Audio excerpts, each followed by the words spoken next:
Buenas tardes y bienvenidos a esta charla que esperemos que, aunque sea un tema recurrente, pues no sea provechosa.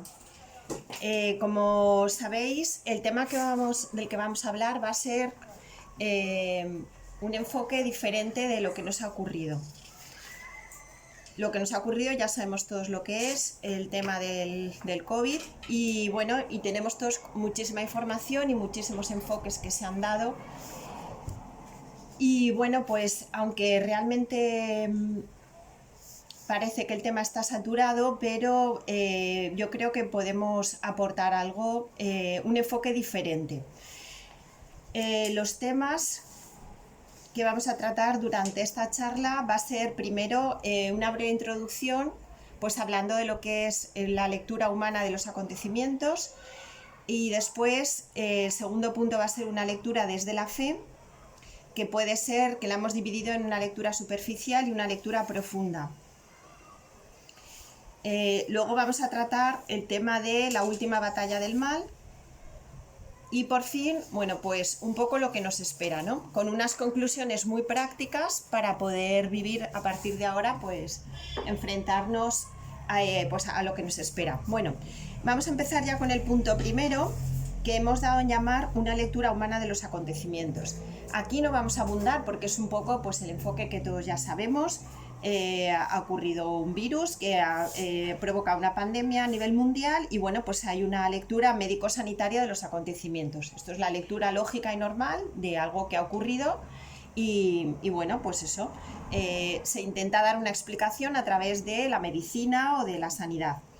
Esta explicación es, lógicamente, las personas que no son expertas pues se informan a través de los medios de comunicación, que es un poco los que han ido teniéndonos al tanto de la evolución de la pandemia, ¿no? Y a raíz de eso, pues los diferentes gobiernos han ido tomando las medidas que han creído convenientes pues, para poder atajarlas. El ciudadano de a pie pues, se ha limitado, lógicamente, a estar informado y a obedecer un poco pues, aquellas pautas que se les han dado. De cualquier manera, hay que subrayar siempre cómo el ser humano, ante lo imprevisible, ante lo que un poco se escapa a su rutina diaria, pues intenta, lógicamente, hacer pie en algo que le dé seguridad, ¿no? Porque es un evento que no había tenido precedentes en el mundo y entonces el ciudadano de a pie se siente como descolocado, como inseguro y entonces, lógicamente, necesita alguna base para tener esa seguridad. Y bueno, pues se ha recurrido sobre todo a la ciencia porque, como ya hemos dicho, pues intentamos darle una explicación científica al evento, a nuestra razón, a nuestra inteligencia y a la información que se nos ha suministrado. Con esos tres aspectos pues hemos querido pues que esa inseguridad que sentíamos que se redujera, ¿no? Pues sabiendo pues no sé, los protocolos a seguir, hasta dónde se había extendido, etcétera, etcétera. Y bueno, pues nos hemos limitado a obedecer lo que el ciudadano del gobierno concreto tenía. Sin embargo, curiosamente, aunque ha sido bastante uniforme, curiosamente las medidas que se han tomado no han sido uniformes. Es decir, hubiese sido algo muy sencillo y muy simple si ante lo que ha pasado se hubiesen tomado una serie de medidas, todo el mundo las hubiera obedecido y los resultados serían los esperados, ¿no? Pues que esto disminuyera, desapareciese. Sin embargo, curiosamente, no ha sido así. Todo el mundo está totalmente convencido que la reducción del número de casos pasa por un mayor endurecimiento de las medidas.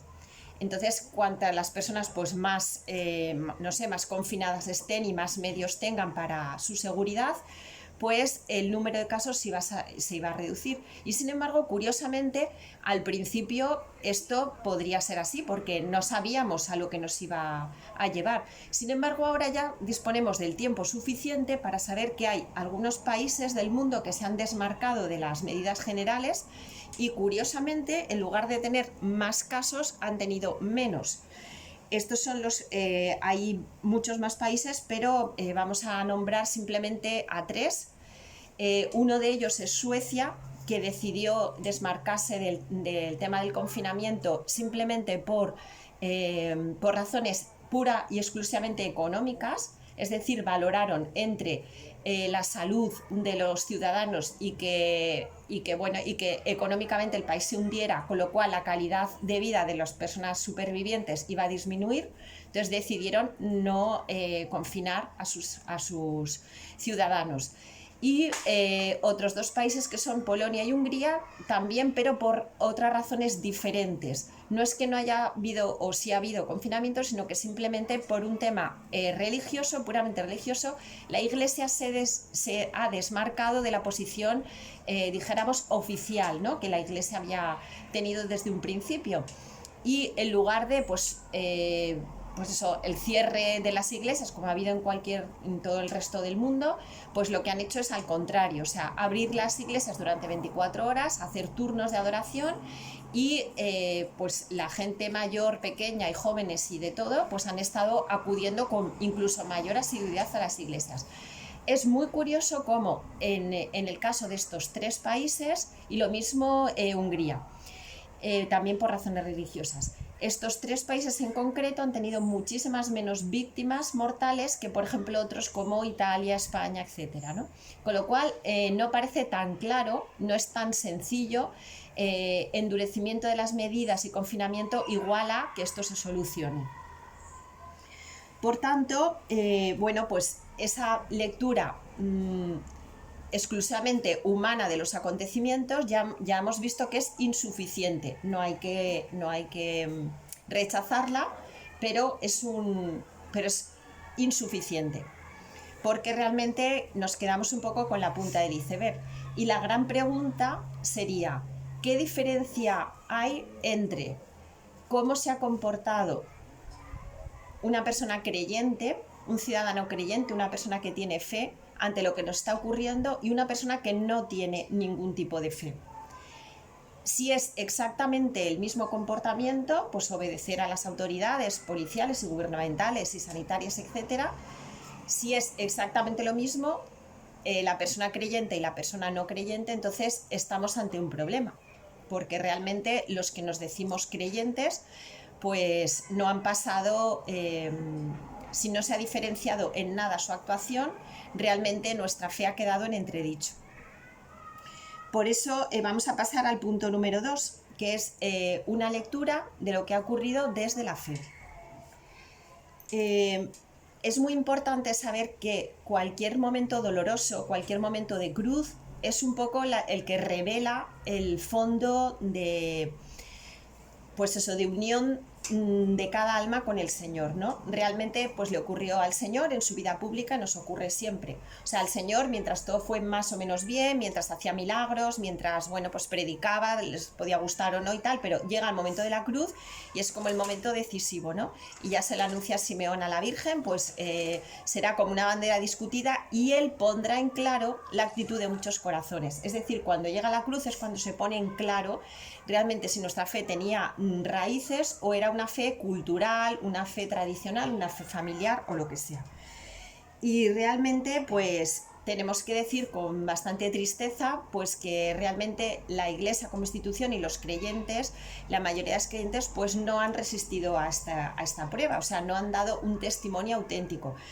Como mucho ha habido una lectura de fe, pero que podríamos llamar superficial, es decir, cómo han visto pues esta pandemia pues la mayoría de la jerarquía eclesiástica, pues el Papa, los obispos, los sacerdotes, las comunidades religiosas, la mayoría de los sacerdotes y muchos laicos, bueno, pues haciendo un enfoque de fe que se limitaba pues a decir que bueno, pues que esto que es una cruz, es un dolor, es un sufrimiento que hay que ofrecerlo como otros tantos que nos pasan en nuestra vida, que bueno, pues que es algo pues permitido por la divina providencia, si no directamente querido, pues puede por lo menos permitido, que siempre pues tendrá algún bien. Luego pues la institución eclesiástica como tal se ha limitado a colaborar con las autoridades civiles y el desafío de la fe en la Iglesia pues no ha estado a la altura, ¿no? De hecho, por ejemplo, en España y en algún otro país como en Italia, incluso fueron más allá. En un principio, o sea, al principio de la pandemia, cuando las autoridades civiles todavía no habían legislado que las iglesias no podían estar cerradas a cal y canto, simplemente se daba una serie de normas de prudencia, de que cuando hubiese pues, personas reunidas, que se guardase la distancia, etcétera, que es un poco lo que estamos viviendo ahora. En los inicios de la pandemia eso es lo que decían las autoridades civiles, pero las autoridades religiosas fueron más allá y en algunos países las conferencias episcopales y bueno, y el Papa en el Vaticano también todos lo vimos, cerraron a cal y canto las iglesias, o sea, nada de temas de prudencia ni nada, simplemente cerramos todo. Es decir, fueron incluso más allá de lo que las autoridades civiles decían, ¿no? Entonces, esto provocó pues, un desconcierto muy grande. La mayoría de los creyentes se limitó a obedecer, bueno, pues oye, eso dicen los pastores de la iglesia y yo obedezco y me quedo en mi casa, etcétera. Y para muchos sacerdotes y para muchos pastores pues supuso un desconcierto grande, porque realmente esto es la primera vez en la historia que ha ocurrido. O sea, pandemias en el mundo ha habido muchas, pero realmente es la primera vez en la historia en la cual oficialmente se cierran las iglesias. Entonces, esto no es una cosa más de, bueno, sí, es que es normal, porque bueno, ha habido tantas epidemias y tal, pues lógicamente la iglesia tenía que cerrar y tal. Nunca, jamás en la historia se han cerrado las iglesias por ninguna pandemia. De hecho, los historiadores saben que no hay ningún registro desde que se empezaron a hacer, que es aproximadamente en la Edad Media hasta el día de hoy, en el cual haya habido absolutamente ningún contagio dentro de una recepción de sacramentos, incluso dentro de un espacio físico de una iglesia. Tal es así que era Vox Populi, que la gente no se contagiaba dentro de las iglesias, que incluso gente que tenían enfermedades infecciosas se metían dentro de la iglesia porque eran discriminados fuera. De ahí el famoso botafumeiro, que era un poco, pues, se hacía para un poco, pues eso, quitar los olores y la desinfección un poco del aire, porque realmente allí había todo tipo de personas, no solamente personas que no tuvieran demasiada higiene, sino gente que tenía incluso pues problemas infecciosos. Nunca, jamás en la historia de la iglesia se ha visto nadie que se haya visto contagiado por recibir la comunión, por ejemplo, o por recibir cualquiera de estos de los sacramentos, ¿no? Entonces, esto ya es lo suficientemente significativo como para no entender por qué esas medidas fueron incluso más allá de las que el propio gobierno civil decía, ¿no? Y eso es un poco, pues, esa lectura que se hizo. Simplemente, pues, vamos a ofrecer este dolor, el Señor permite esto y será para un bien mayor, y vamos a seguir un poco las pautas civiles y ya está. Y entonces, bueno, pues se cesan los sacramentos. Entonces, bueno, pues como ya todos sabemos todo lo que ha ocurrido, pues la cantidad de personas que han muerto sin asistencia de ningún tipo de sacramentos, sin pues absolutamente nada, sin confesiones, sin nada.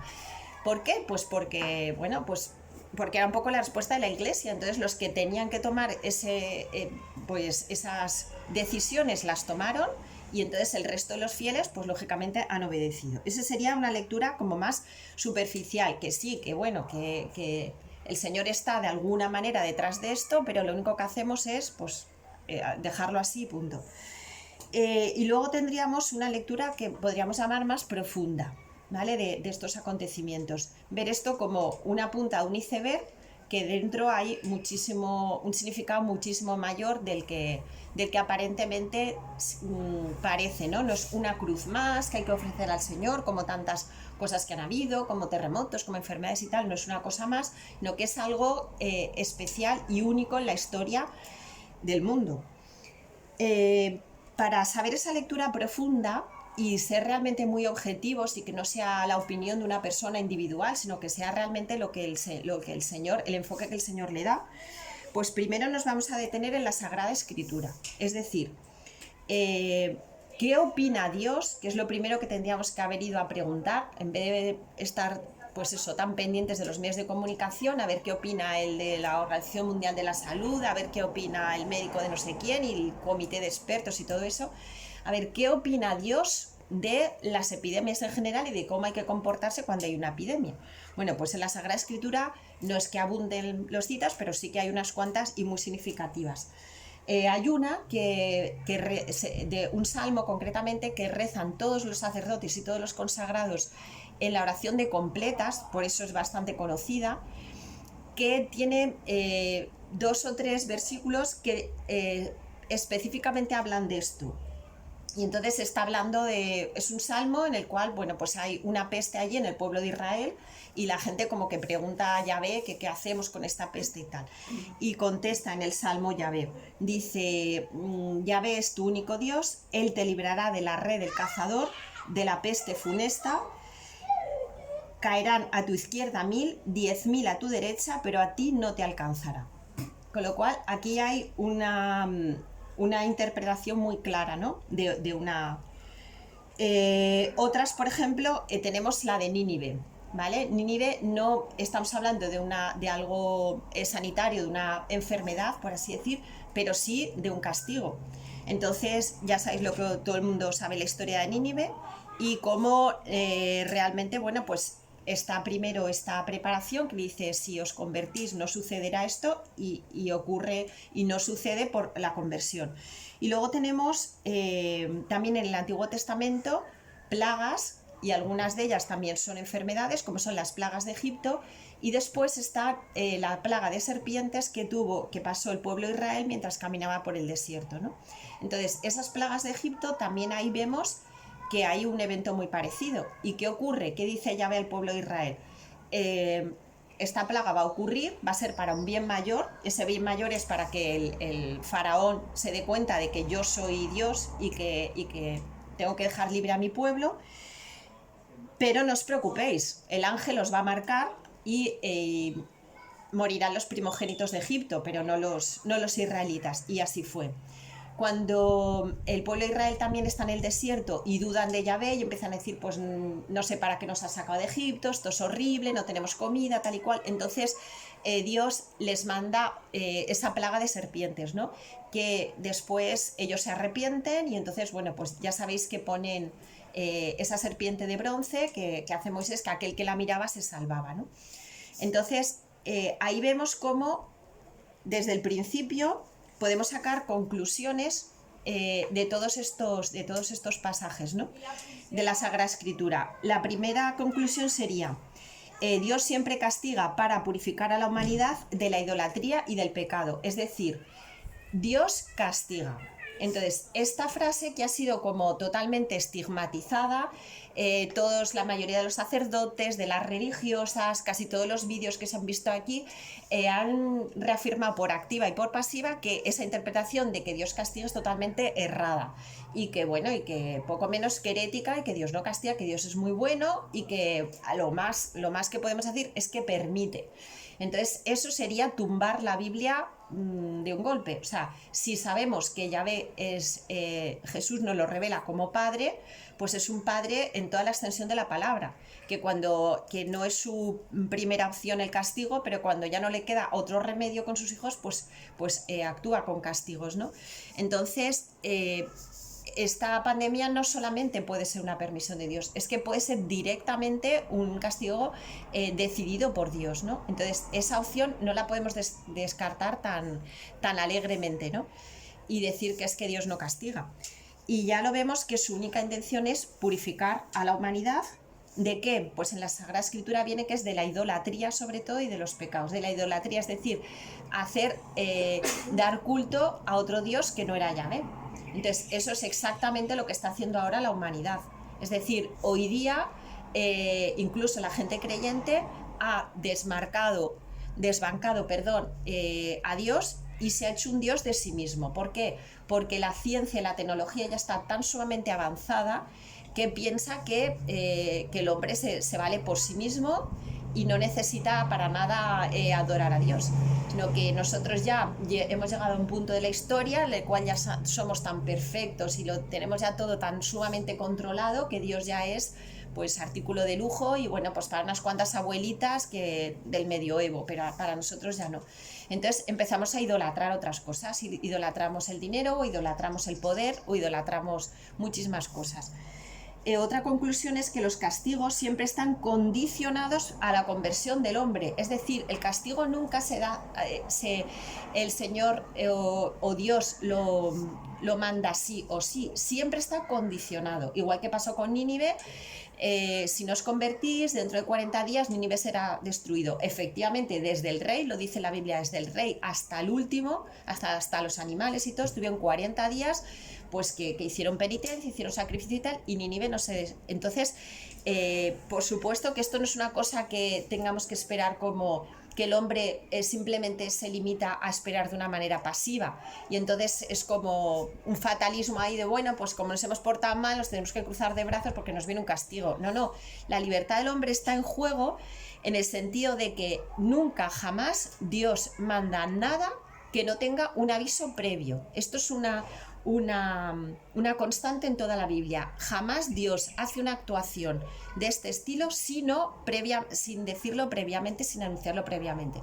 Por tanto, ahí está la libertad humana para poder haber evitado lo que nos ha ocurrido y otras cosas, para saber que eso no es un evento inamovible. Nosotros podemos cambiarlo, podemos mitigarlo o podemos incluso que no ocurra.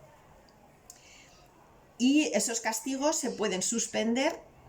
Esa es la tercera conclusión que vemos con la Biblia, que los castigos se pueden suspender también para una persona o para un grupo de personas. Esto también es muy significativo. O sea, cuando Dios castiga, no es un castigo, pues venga, ahora os va a venir un terremoto y tal y cual, y todo el mundo, el 100% de las personas mueren del terremoto, o el 100% de las personas van a morir del COVID. No.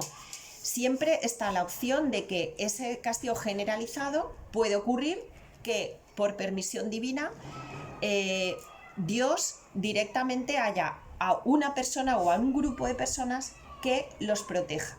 Entonces pasen por ahí, pero no sean dañados. Entonces, ese es el caso, por ejemplo, de los israelitas, cuando en las jambas de las puertas pues marcaban con la sangre del cordero, y ahí el ángel exterminador pasaba. Entonces era una plaga para todos, pero aunque era una plaga para todos, se salvaba. Entonces, esas tres conclusiones estarían dentro de la primera explicación más profunda, diríamos, o espiritual de lo que está pasando. Dentro de esa lectura de fe también profunda tendríamos, por ejemplo, el testimonio de los santos. ¿Qué nos han dicho los santos que han vivido en momentos de pandemia? ¿Vale? Entonces, esto no es una cosita como curiosa, o como anecdótica o como tal, porque realmente para un creyente yo creo que deberían de ser los primeros informadores, o sea, antes que cualquier político o cualquier médico. Ya lo hemos visto, o sea, que si simplemente hacemos una lectura médica de esto, pues nos vamos a quedar cortos. Porque Dios actúa. Dios no está simplemente dejando que las causas segundas ocurran, sino que Dios actúa dentro de la historia. Entonces, ¿qué nos han dicho los santos en la historia sobre esto? Que han vivido esto. Pues hay muchísimos que han vivido en momentos de pandemia, pero voy a destacar simplemente 4. San Damián de Molokai, San Carlos Borromeo, San Juan Bosco y la Madre Teresa de Calcuta. Estos 4 han vivido en momentos parecidos. San Damián de Molokai, como todos sabéis, pues es un misionero que le llevan a la isla de Molokai, que pertenecía al archipiélago de Hawái, donde en el siglo XIX, finales del siglo XIX, principios del XX, metían allí a todos los leprosos, porque en aquel momento no había cura. Entonces, como no había cura, pues los metían allá a todos, y de esa manera como que hacían que no contagiaran a los demás. Bueno, pues una congregación misionera francesa da la opción de que haya algún misionero que vaya allí a darles asistencia espiritual. El caso es que finalmente el padre Damián pues está allí. Él lo pasa muy mal, no tanto por estar ahí porque él se ofreció voluntario, no era obligado a estar ahí porque era una situación tan terrible, o sea, estar dentro de esa isla, que es una islita pequeña y todo rodeado de leprosos, pues era una situación tremenda, pero él se ofreció voluntario. Lo tremendo, o sea, la cruz para él fue que cuando él periódicamente tenía que viajar o a Estados Unidos o a Hawái para recibir la confesión, para confesarse al menos una vez al año, para poder hacer, mientras estaba allí, una misa y tal, siempre fue rechazado, tanto por la congregación de las religiosas donde él se hospedaba, que no le querían dejar ni un cáliz, ni una patena, ni nada, porque pensaban que luego se iba a contagiar o lo que sea, y no le dejaba ni siquiera celebrar misa, y ni siquiera ningún compañero suyo le quería confesar. Y entonces él oye una frase en la oración del Señor en el Sagrario que le dice: hijo, no te preocupes, diles a todos estos que yo doy la muerte y la vida. Eso es un salmo que hace poco además hemos leído en misa. Yo doy la muerte y la vida. tú te pondrás enfermo cuando yo quiera y te sanarás cuando yo quiera. ¿Esto qué quiere decir? Que Dios es como que nuestra historia está escrita inamoviblemente por Dios, aquello es, no, o sea, la libertad del hombre no. El hombre puede jugar su partida de ajedrez durante toda la vida con su libertad y mover las fichas como él quiera, pero Dios se reserva 2 eventos en los cuales no pregunta al hombre qué opina, si le gusta ahora, si no le gusta o le deja de gustar. Es su nacimiento y su muerte. Esos 2 eventos no le pregunta al hombre qué le parece, si le gustaría nacer el 25 de diciembre del 83 o no. Nace cuando nace y muere cuando muere. Esos 2 eventos, ahí no está en juego la libertad humana. Se escapa esto, el tema, por ejemplo, pues eso, de un suicidio o de una persona que, no sé, que va a 200.000 por la carretera, pues poniendo en juego su vida. Entonces, evidentemente que ahí esa muerte no está querida por Dios, la permite, y luego va a tener que, cuando llega al purgatorio o al infierno, va a saber perfectamente cuál era la fecha dispuesta por Dios y va a tener que estar purgando todo eso, y se va a dar cuenta que realmente la fecha puesta por Dios era la buena, la ideal para esa persona. Pero quitando esos 2, el nacimiento y la muerte no son algo que nosotros nos provocamos, los provoca Dios. Entonces, ¿qué quería decirle Dios a Damián, al padre Damián, que luego fue santo? Pues que no se preocupase, que aunque tenía todos los boletos del mundo y más para haberse contagiado de la lepra, porque todos eran leprosos menos él, estuvo, no sé si eran 50 o 60 años, no recuerdo, disculparme porque la fecha, el número exacto no lo recuerdo, pero muchísimos, porque murió bastante mayor, allí todos los días tocando a los tuberculosos y estando con ellos y dándoles la comunión, y nunca jamás se puso enfermo, ¿no? Hasta que ya él le dice, Señor, ya van a quitar esto y por fin ya van a poder salir los leprosos y tal. Y no, él como que le ofrece su vida al Señor. Entonces ya en ese momento es cuando él se pone enfermo, ¿no? Cuando él mismo le ofrece la vida al Señor, pero durante todo ese tiempo él no se pone enfermo. Entonces ahí vemos claramente que eso no tiene por qué ser una cosa excepcional que le hizo a este sacerdote que era muy santo. No, simplemente que Dios da la muerte y la vida.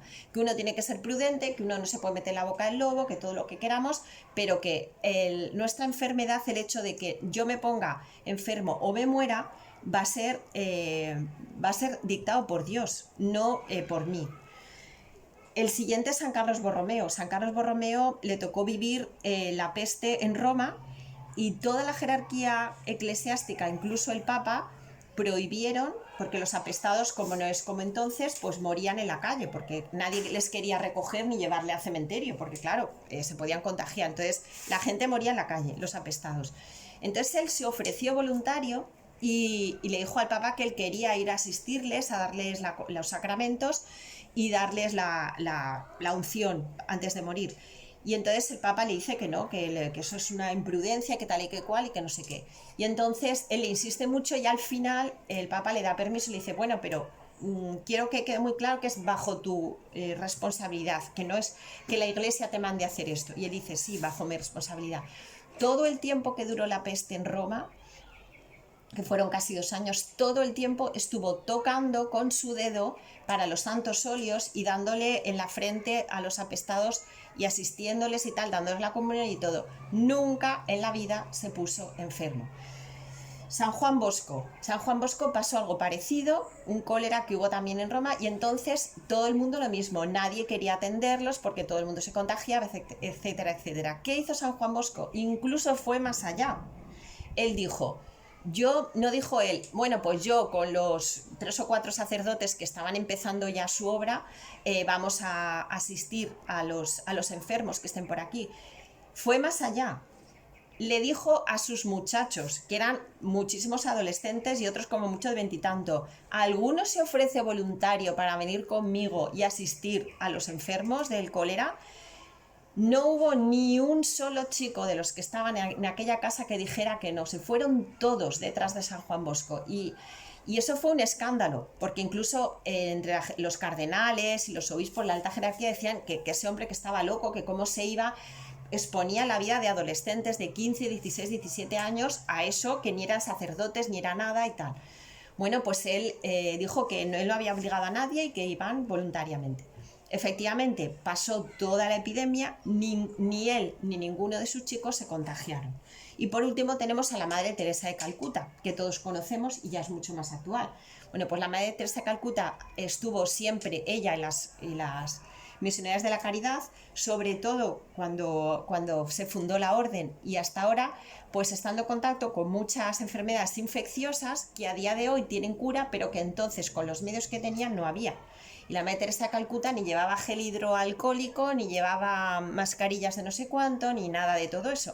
¿Qué pasa? Simplemente, pues eso estaba clara que el peligro estaba ahí, pero que Dios es mucho más fuerte que todo eso. Entonces, ahí tenemos, por ejemplo, 4 santos que han vivido unas epidemias y cómo las han vivido.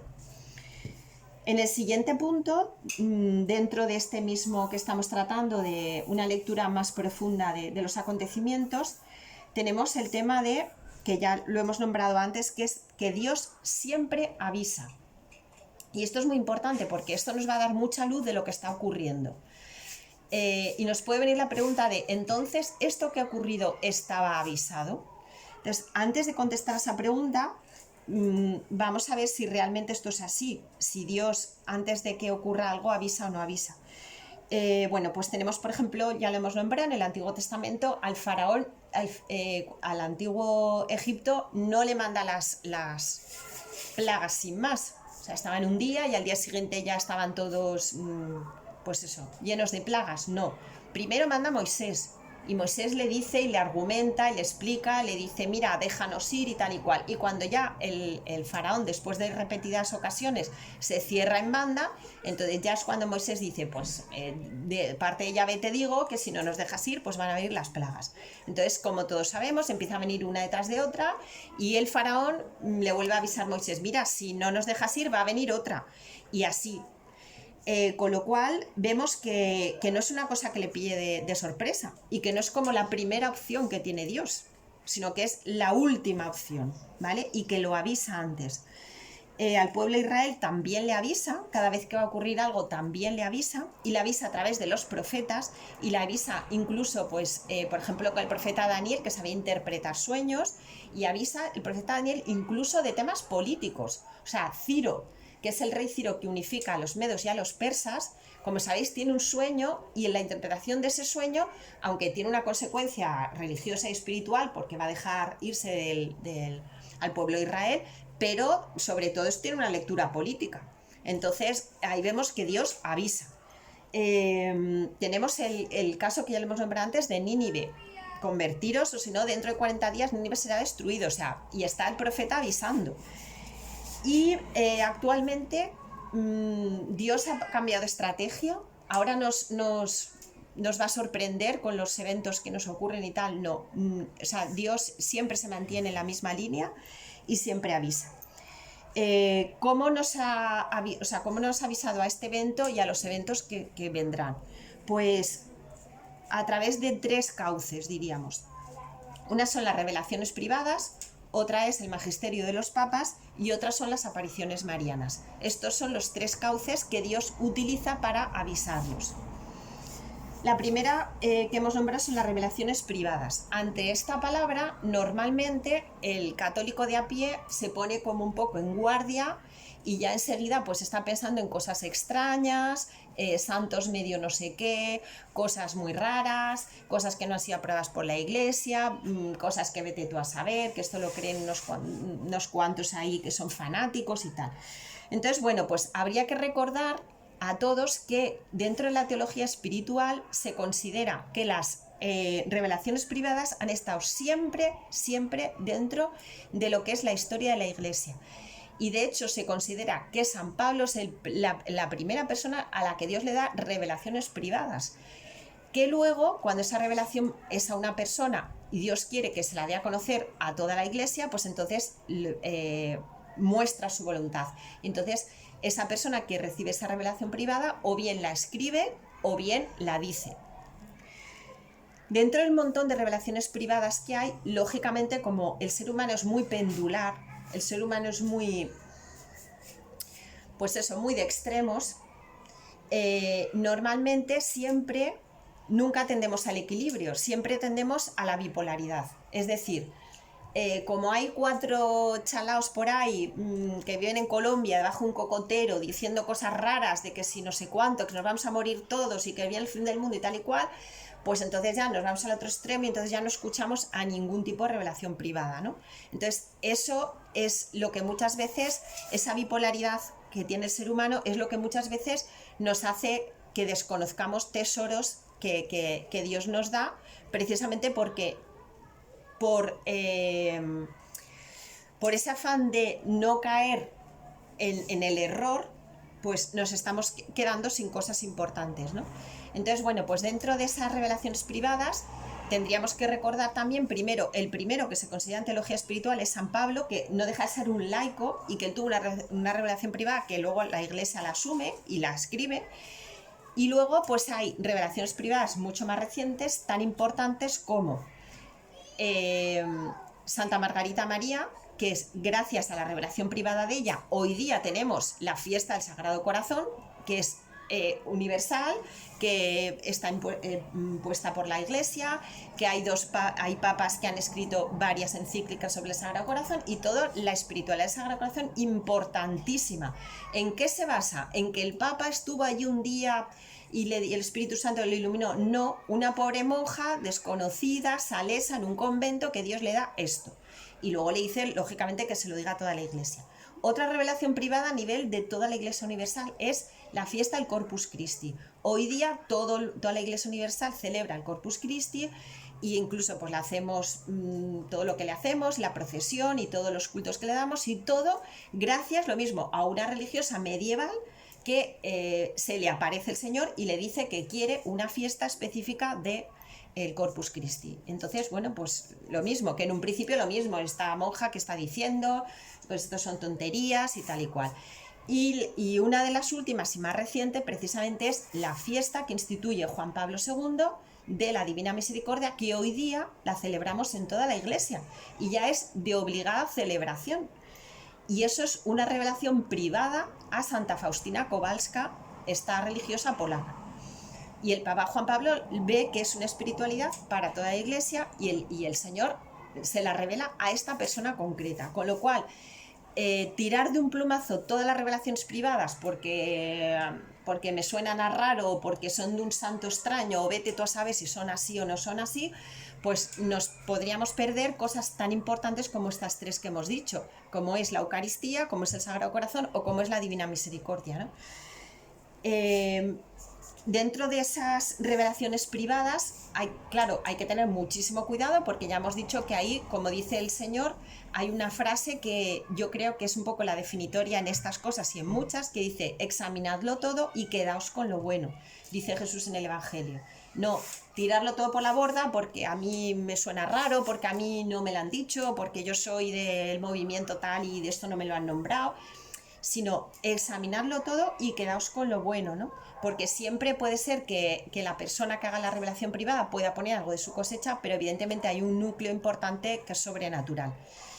Entonces, dentro de todo esto, ¿quién más o menos tenemos constancia que haya hablado de estos eventos que nos están ocurriendo? Pues tenemos al Padre Pío, por un lado, y el más actual que vive actualmente es el Padre Michel Rodríguez. Entonces, el Padre Michel Rodríguez es un sacerdote de la Iglesia Católica, es canadiense, su familia es una familia que eran 17 o 18 hijos, que viene de Francia y se establece en Canadá.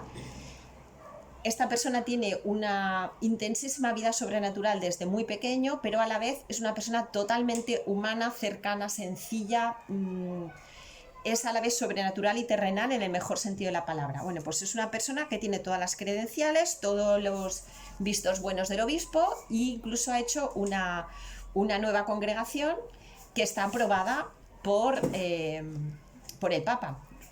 Todos estos datos los doy para que veamos que el Padre Michel Rodríguez pues no es un indito por ahí de no sé dónde que se le ocurre decir que la Virgen le ha dicho y le ha hablado.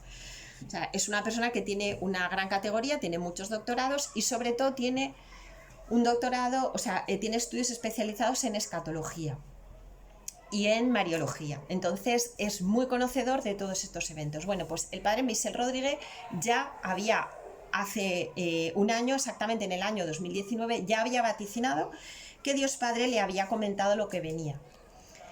Él siempre había sido una persona súper discreta, nunca había querido salir en nada, incluso él hacía retiros y le querían grabar y tal, y él se negaba. Era una persona desconocida por todo el mundo, pero en este momento determinado Dios le dice: esto, hijo, que te he dicho no es para ti, entonces lo tienes que decir para que todo el mundo lo sepa, por lo menos que esté avisado. Y es a partir de este evento cuando él, a finales del 2019, lo dice. Lo dice en YouTube, todo el mundo le tacha de loco, de absurdo, de qué tontería, un virus que a nivel mundial nadie le hace caso, todo el mundo se ríe de él, lo apartan, hasta que vino lo que vino. Y entonces, a partir de ahí, claro, el padre Michel Rodríguez, pues ya todo el mundo está pues mirando a ver qué dice y qué no dice, como es lógico.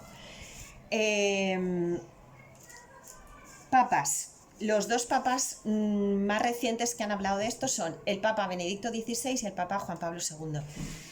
El primero es el Papa Benedicto XVI, el Papa Juan Pablo II, que tiene unas declaraciones en Fulda, Alemania, y otras declaraciones en Estados Unidos cuando él aún no era papa, era arzobispo de Polonia.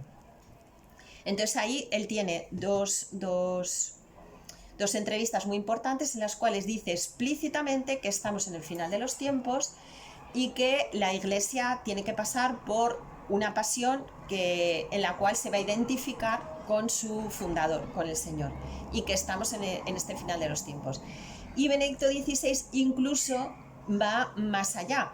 El entrevistador le pregunta en una entrevista cuando él era papa, le dice explícitamente: santidad, esto que está ocurriendo, disculpar, he dicho cuando él era papa y no tengo constancia si es de cuando él era papa o posteriormente, cuando ya era papa emérito. Como no lo sé seguro, pues no lo puedo afirmar, ¿vale?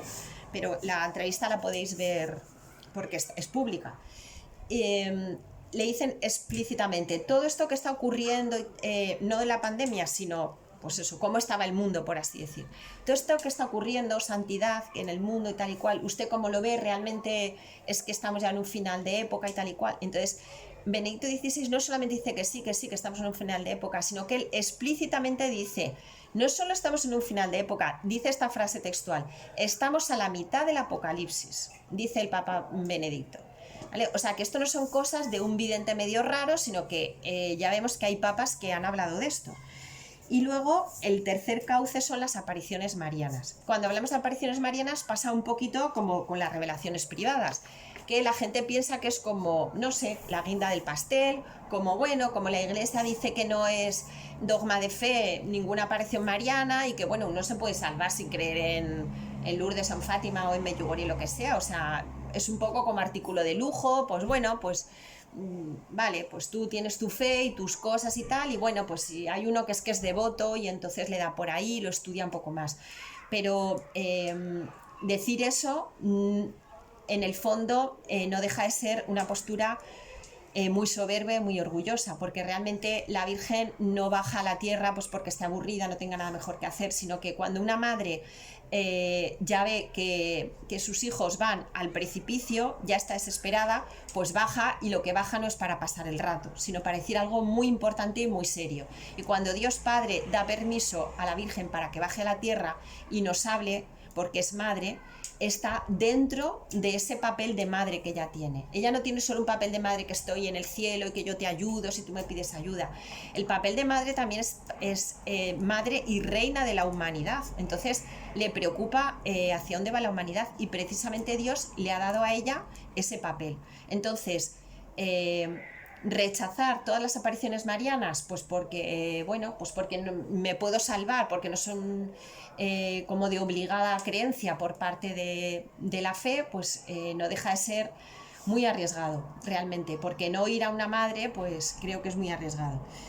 ¿Qué podemos hablar de las apariciones marianas? No vamos a entrar en ellas porque sería un tema amplísimo y no acabaríamos. Simplemente habría una nota, dos notas muy importantes a considerar. Una es los estudios que han hecho, estudios totalmente científicos, con gráficas totalmente científicas, o sea, no son cosas subjetivas, ni opinables, ni no. O sea, son gráficas, pues como se estudia cualquier otra cosa a nivel científico, en la que los mariólogos han visto las apariciones marianas desde el Pilar, que como sabéis no es una aparición sino es una bilocación, hasta las últimas apariciones que han sido las de Medjugorje. Realmente se ve cómo en un principio estaban muy muy distanciadas en el tiempo, pues casi una cada siglo o dos cada siglo o tres cada siglo, eran muy muy muy distanciadas, y casualmente cuando llega el siglo XIX se disparan. Entonces en el eje de coordenadas, pues empieza esto así, un poquito, y luego ya va increciendo hasta el día de hoy, una cosa brutal. Y a medida que transcurría el tiempo, pues se aceleraba la aparición. Incluso muchas veces, ya muy frecuentemente, durante este siglo y a finales del siglo XX, incluso una aparición simultánea en diferentes sitios del mundo, cosa que no había ocurrido nunca. Entonces, ¿esto qué es? ¿Es casualidad? ¿Es que la Virgen está aburrida ahora ya últimamente y antes estaba en el cielo más descansada? No, esto tiene un significado, y es un significado que deberíamos estudiar y que deberíamos reflexionar. Ese es el primer dato. ¿Por qué se ha disparado el número de apariciones marianas en este siglo?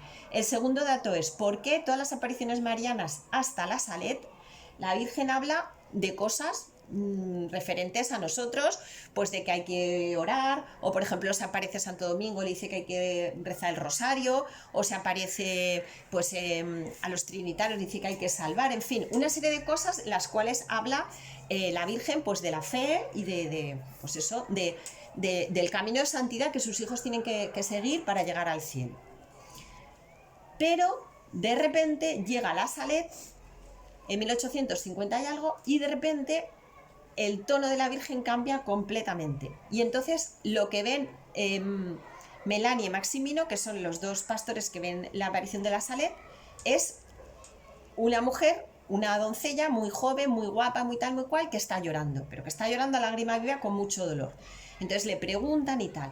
Entonces, desde ahí ya la Virgen, porque la Salet está plena de profecías hasta las últimas apariciones hasta ahora, la Virgen parece que es que solamente viene a la tierra pues para decirnos como mensajes tristes o mensajes de que qué horror, de que os va a venir esto, que os va a venir lo otro, pero eso es desconocer toda la que son la historia de las apariciones. O sea, eso no ha sido así siempre, eso es una cosa reciente y de ahora. Entonces, ¿por qué la Virgen antes tenía un semblante normal y contento y hablaba de otras cosas y por qué ahora es así? Pues porque la Virgen en el cielo vive en el eterno presente de Dios y sabe perfectamente lo que va a ocurrir. Y nos avisa, como ya hemos explicado antes, precisamente para que eso que va a ocurrir se revierta y no ocurra. Y sabe que nosotros con nuestra libertad podemos cambiar y revertir eso. Y por eso nos avisa. Igual que antes mandaba a los profetas o lo que sea, pues ahora nos manda a su madre. Y ese es el motivo del que ella está triste, porque ella, lógicamente, lo que le gustaría es que todos sus hijos se salvaran y todos sus hijos fueran al cielo y no tuviéramos ningún tipo de castigo y no tuviéramos que llegar hasta ese punto, ¿no? Y el tercer dato que voy a decir de las apariciones es que si en julio del 2019, el mensaje del 25 de julio del año 2019, la última aparición, que es la aparición de Medjugorje en Bosnia-Herzegovina, exactamente dijo la Virgen: os van a venir próximamente las pruebas y no estáis preparados, hijos míos, lo dijo explícitamente.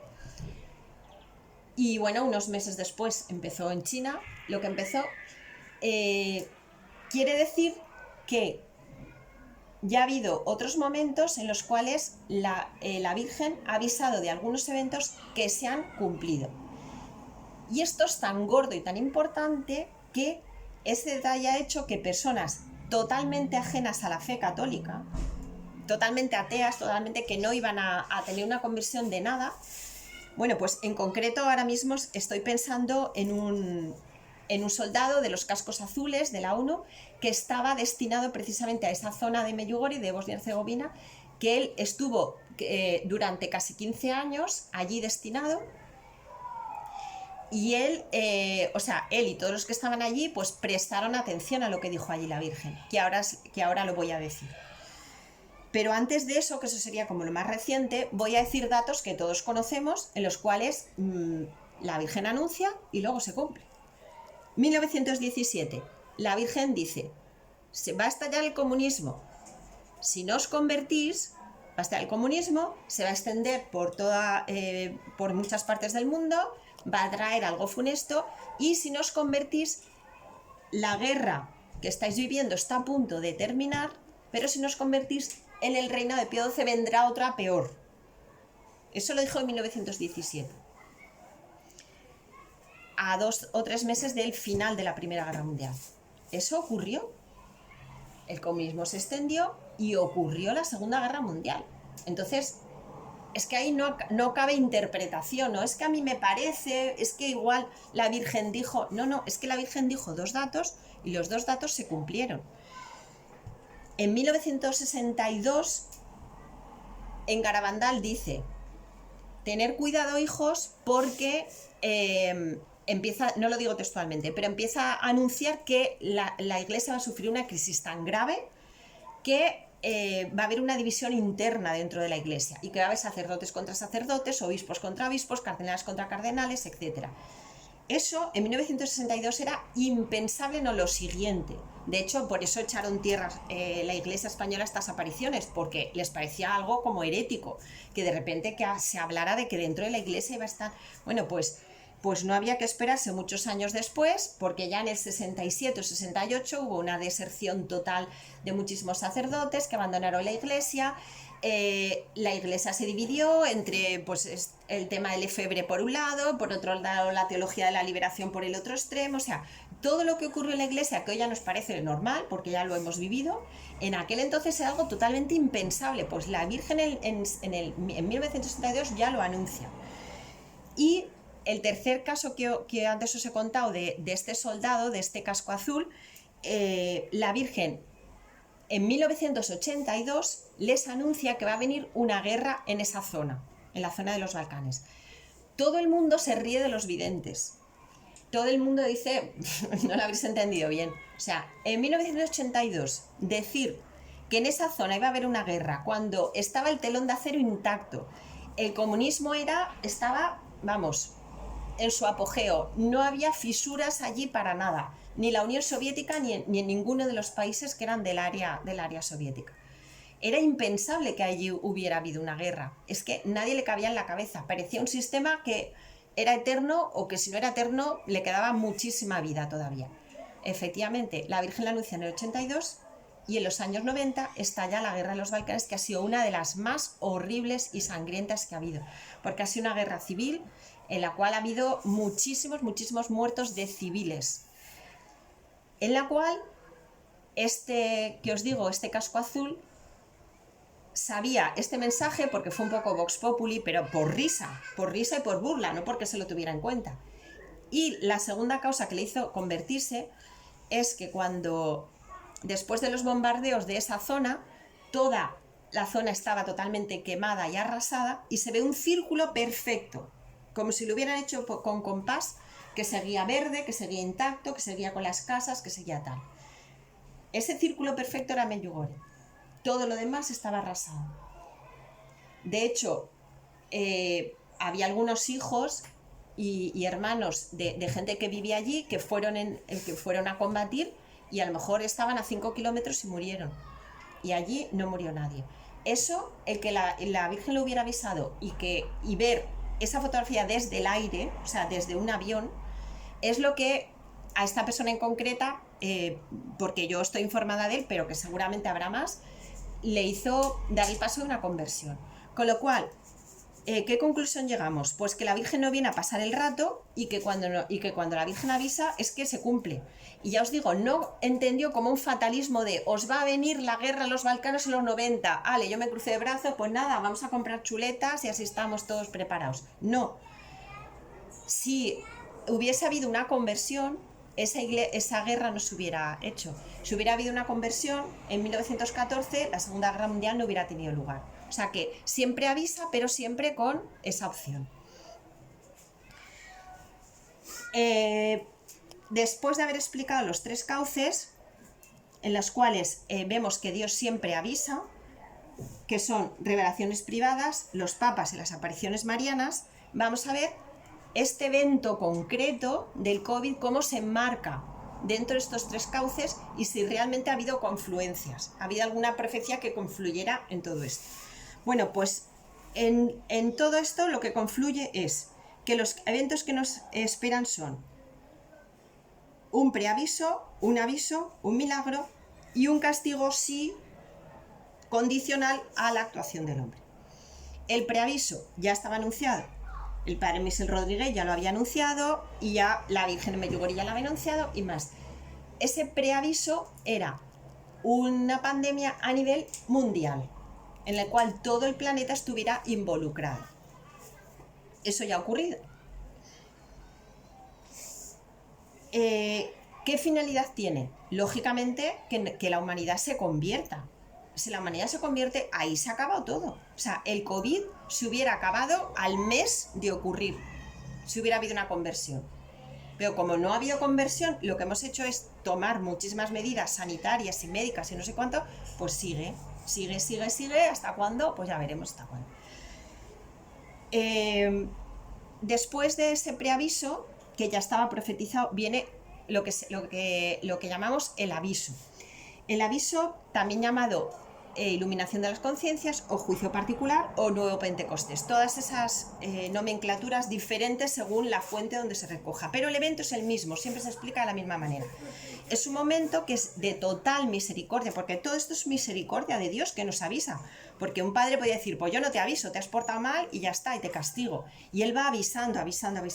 Después de vamos a suponer que no nos convertimos, pues vendrá ese aviso. Ese aviso es una gran misericordia de Dios, en el cual viviremos como una especie de juicio particular individual, en breve, en el cual cada uno experimentará de una manera parecida a lo que experimenta una persona que ya muere y entonces se enfrenta a su juicio particular y ve lo que es toda su vida, ¿no? Bueno, pues el Señor hará eso que ya hay personas que lo han vivido. Por ejemplo, el testimonio de María Vallejo Nájera, que se convirtió en Medjugorje, está en YouTube y todo el mundo lo puede ver, y ella lo vivió y lo han vivido otras muchas más personas, que efectivamente estaba en un sitio totalmente ajeno a lo que iba a pasar. Y en cuestión de 3 minutos, 4 minutos, ella explica perfectísimamente y con mucha claridad que de repente todo se borra y vio su vida desde que nace hasta ese momento con todos sus pecados, con todas sus cosas buenas, con todo. Lógicamente de ahí que se deriva una conversión. ¿Para qué hace esto Dios? Pues en el desespero de decir, como no lo escucháis de esta manera, a ver si de esta manera, enfrentándote con lo que hay aquí, os convertís. ¿Cuál será la consecuencia de ese juicio en pequeño, nuevo Pentecostés o aviso, como lo queramos llamar? Que a nadie, absolutamente a nadie, le quedará la duda de que Dios existe. O sea, que existe el pecado y que el comportamiento humano tiene una consecuencia. Es de desear que ahí se acabe todo y entonces la humanidad modifique su conducta. Si no es así, aún Dios tiene pensado un tercera misericordia, que sería lo que llamamos el milagro. El milagro es pues algo que se verá de manera sensible, que lo podremos ver, pero no se podrá tocar. Se podrá ver, se podrá fotografiar, lo podrán recoger las televisiones, en todo lo que sea, en diferentes lugares. Normalmente pues en lugares pues marianos, normalmente. Pues un santuario mariano, lo que sea y tal. ¿Qué es? No lo sabemos. El Señor no lo ha dicho, ni nadie pero sí sabemos que está profetizado que le van a dar los medios de comunicación y el gobierno en general le va a intentar dar una explicación científica y racional a eso, para que la gente no vea que es un milagro. Pero mucha gente ahí se va a convertir, si ya no se convirtió antes. Y si ya en el preaviso, que es lo que estamos viviendo, en el aviso, que es ese juicio particular, no nos convertimos, en el milagro, que ya es algo palpable y ya incontestable, tampoco, entonces vendrá el castigo. ¿Vale? O sea que, como veis, es como la última opción. Ese castigo simplemente no es el fin del mundo, no confundir nunca con el fin del mundo, sino que es la segunda purificación y última que va a atravesar la tierra, ¿vale? Cada 2000 años aproximadamente, no es una cifra cerrada, porque la libertad humana puede moverla un poquito hacia adelante o hacia detrás, pero aproximadamente cada 2000 años Dios hace una renovación de lo que es 2000 años hasta Noé, primera purificación a través del agua. 2000 años después, la venida de Jesús, Y ahora tocaría en el año 2000 que se hubiese acabado todo. Y ya estamos en el 2020. Ahora veremos por qué se ha prolongado 20 años lo que ya tenía que haber ocurrido, porque las fases aproximadas son de cada 2000 años. Esta segunda purificación, que la primera ya hemos visto que es a través del agua, que es la que ocurrió con Noé, Dios no tiene previsto destruir su creación, sino cuando ya la maldad humana llega a tal punto que son más las almas que se condenan que las que se salvan, Dios no quiere seguir trayendo seres humanos a un mundo para que luego tengan una condenación eterna en el infierno, porque no sería tan buen padre. Entonces, cuando ya la maldad humana ha llegado ya a un límite que la mayoría de las personas se condenan, Dios por misericordia dice, basta, hasta aquí. Y entonces ahí fue lo que ocurrió con Noé, que la familia de Noé fue la única que se mantuvo fiel. ¿Qué hicieron? Pues todos riéndose de él, los 40 años que estuvo construyendo el arca, riéndose de él y tal, y realmente ocurrió pues tal como Dios había avisado a Noé. Ahora nos espera una segunda purificación. ¿Por qué? Por eso, porque en las apariciones marianas, el Papa Juan Pablo II ya hemos visto que lo dijo también, el Padre Michel Rodríguez, todo lo que hemos nombrado, todos están de acuerdo en lo mismo. Estamos en una época en la cual ya se ha revertido, ya no es que haya mucha gente que no cumpla los mandamientos, lo que sea, no, es que se ha revertido totalmente el orden previsto por Dios, y ya no es que no sigamos los mandamientos, que eso es lo que se hacía en tiempos de Noé, es que la humanidad actual ha dado un paso más allá, y es llamar mal al bien y al bien mal. Entonces, cuando eso ocurre, eso ya es una cima. O sea, ya no es decir, bueno, pues es que estamos robando, ya sabemos que es malo porque es contra el mandamiento y tal, y estamos robando y tal. No, es ir un paso más allá, es decir, no, si el robo es muy bueno. Y no, justamente el ejemplo del robo no es significativo, pero hay tantos otros, ¿no? Como, por ejemplo, el tema del aborto es un tema clarísimo, ¿no? Por ejemplo. Entonces, ya no solamente es que, bueno, nos estamos portando mal porque estamos haciendo abortos, que ya sabemos qué tal, sino que la humanidad ha dado un paso más, de decir, es que el aborto es bueno, porque son los derechos de la mujer, etcétera, ¿no? Entonces, cuando ya se ha llegado a eso, entonces Dios necesita hacer una purificación por pura misericordia. El Padre Michel, por ejemplo, Rodríguez, cuando él dice que siempre está un poco en batalla con Dios Padre, y entonces él, cuando ha hablado, los últimos vídeos que ha grabado, es que muchas veces le dice Dios, le dice al Padre, no mandes todavía el castigo, intenta pues eso, que vamos a rezar, vamos a sacrificarnos más para que la humanidad se salve de todo esto y tal y cual, espera un poco, y él, porque es una persona así, pues muy sencilla, muy como lo dice, dice que él escuchó a Dios Padre que le dijo no, y además lo dice así con un no muy contundente, que él se quedó así, y dice, cuando Dios Padre dice no, hay que callarse, y le dice, ¿por qué? Dice, porque si no intervengo ya, hasta los elegidos que estarían arrastrados por el resto. O sea, hasta los pocos elegidos que me quedan estarían arrastrados, y eso no lo voy a consentir. Entonces, cuando se ha tocado eso, viene esa segunda purificación, que no fin del mundo, no una segunda purificación en la cual se va a renovar la faz de la tierra y vamos a vivir lo que se llama el reino de Dios en la tierra. ¿Vale? Y con esto voy a terminar. ¿Qué significa eso de la segunda purificación y que se abre el reino de Dios en la tierra? Bueno, pues esto es un tema importantísimo que hasta ahora solamente estudiaban pues unos cuantos sacerdotes o teólogos que eran expertos en escatología y en todos estos temas, ¿no? Pero que lógicamente sería interesante que todos conociéramos. Es lo que acabamos de explicar, ¿no? O sea, que el mundo va a atravesar por una serie de fases hasta que llegue a ese final del mundo, pero lo que nos espera es esa segunda purificación y ese reino de Dios en la tierra. ¿Qué ocurrió en los siglos I y II de la Iglesia?